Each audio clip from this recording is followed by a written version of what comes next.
বিরোধী দলনেতা শুভেন্দু অধিকারী। বেনমজুর 2GP সেই প্রধান আজকে নিজে বলেছে তার সঙ্গে ফিজিক্যাল দেখা হয়েছে। ওই প্রধানের বাড়িতে উনি ছিলেন, উনি সান্দাসখালিতে আছেন।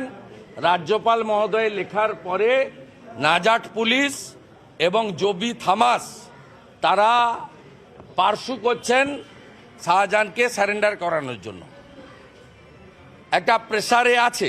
এবং শাহজাহান শেখ বলেছে যে প্রয়োজন হলে আত্মবলিদান দেব, কিন্তু আমি ধরা দেব না।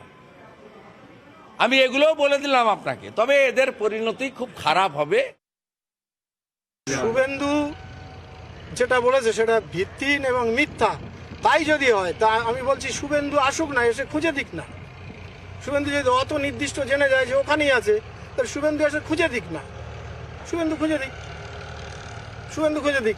শুভেন্দুর কথায় তো ইডি চলছে। শুভেন্দু তো এই চামড়াটা পাকাচ্ছে সন্দেশখালী ঢোকার জন্য, যাতে শাহজাহান ভয় পায়, চমকে ধমকে ওখানে একটা জায়গা তৈরি করে একটা সাম্প্রদায়িক দাঙ্গা লাগানোর জন্য বিজেপি চক্রান্ত করছে। और ये धोनी की हुई जी गजब ग्रिप कैसे SRMB जैसे SRMB TMT बार की विन ग्रिप टेक्नोलॉजी सीमेंट के साथ बनाए मजबूत पकड़। Grip is important.